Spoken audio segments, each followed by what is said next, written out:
আমিও তো চাবো যে হ্যাঁ হামজা ক্যাপ্টেন থাক, ভালোভাবেই নিচ্ছি। তো আমরা এটা খেলার সাথে ম্যাচ করতে চাচ্ছি না, যে ওরা আমাদের মাঠের বাইরে যে জিনিসটা করবে এটা আমরা আমরা আশা করি আমরা ওইভাবেই প্রস্তুতি নিয়ে এসেছি। বাইরে আমাদের সাথে যা করতেছে, মাঠ ভালো দিচ্ছে না, তারপর হচ্ছে অনেক দূরে প্র্যাকটিস দিচ্ছে, সেইগুলো আমরা আসলে ওইভাবে নিচ্ছি না। ও ক্যাপ্টেন্সি ছাড়াও তো ও যেভাবে আমাদের হামজা যেভাবে টিমকে সাপোর্ট করে, আমাদের প্রত্যেকটা প্লেয়ারকে যেভাবে ও এনকারেজ করে, এটা আমি মনে করি একটা লিডার হিসেবে ওর কাছ থেকে আমরা অনেক কিছু শিখতে পারি।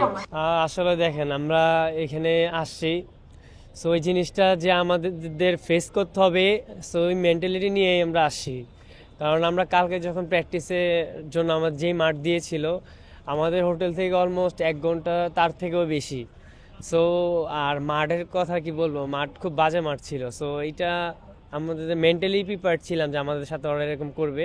সো আজকেও সেম, আমরা যে মাঠে ট্রেনিং করতেছি এই মাঠেও সেম অবস্থা। সো আমরা এটা আসলে ওভাবেই নিচ্ছি না, ওটা আমরা মানে মেন্টালি আমরা ভালোভাবেই নিচ্ছি। সো আমরা এটা খেলার সাথে ম্যাচ করতে চাচ্ছি না, যে ওরা আমাদের মাঠের বাইরে যে জিনিসটা করবে এটা আমরা আমরা আশা করি আমরা ওইভাবেই প্রস্তুতি নিয়ে এসেছি। টিমের ওভারঅল অবস্থাটা কি বলবেন? হংকংয়ে আসার পর পরিবর্তন কি দেখলেন?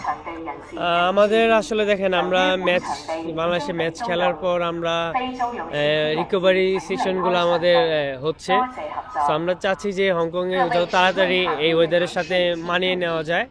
তো ওইটা আমাদের লক্ষ্য। আর হচ্ছে আমাদের নেক্সট ম্যাচ আমরা কীভাবে খেলবো বা আমাদের কি প্ল্যানিং থাকবে বা আমাদের যেই মিস্টেকগুলো ছিল, সো ওগুলো নিয়ে আমরা কাজ করতেছি, যে আমাদের মিস্টেকগুলো যেন আমরা নেক্সট ম্যাচে যেন আমরা না করি, সেই জিনিসগুলো নিয়ে আমরা ফোকাস। সো আশা করি আমরা হংকংয়ের সাথে যেই ম্যাচ খেলছি আমাদের দেশে, সো আশা করি আমাদের ওই অ্যাবিলিটি আছে ওদেরকে বিট করার মতো। তো ইনশাল্লাহ আমরা অবশ্যই ম্যাচটা জিততে চাবো। আসলে দেখেন, এটা একটা হোম, ওরাই অ্যাডভান্টেজটা নিবে। সো আমরা অ্যাজ এ প্রফেশনাল প্লেয়ার হিসেবে আর আমরা চাবো এই জিনিসটা আমরা পজিটিভভাবে নিতে। সো এই জিনিসটা যদি আমরা নেই, যে ওরা আমাদের মাঠের বাইরে আমাদের সাথে যা করতেছে, মাঠ ভালো দিচ্ছে না, তারপর হচ্ছে অনেক দূরে প্র্যাকটিস দিচ্ছে, সেইগুলো আমরা আসলে ওইভাবে নিচ্ছি না। কারণ এটা আমরা প্লেয়ার, এটা অভ্যস্ত আমরা। সো এটা আমরা পজিটিভভাবে নিচ্ছি। দেখেন, অধিনায়ক জিনিসটা কি আমি বলি, হামজা যদি অধিনায়ক হয় সেখানে আমাদের তো আমাদের টিমের জন্য ভালো। বাট আমি আপনি যদি আমাকে পার্সোনাল কোশ্চেন করো, আমিও তো চাবো যে হ্যাঁ হামজা ক্যাপ্টেন থাক। সো এটা নিয়ে আমাদের মধ্যে কোনো কিছু বা কি বলে কে ক্যাপ্টেন হচ্ছে বা ক্যাপ্টেন নেই, জিনিসটা নিয়ে আমাদের ড্রেসিং রুমে বা আমাদের টিমের মধ্যে এগুলো নিয়ে আসলে ওরকম কথা বা থাকে না, যে নেগেটিভিটি, এগুলো কখনো হয় না।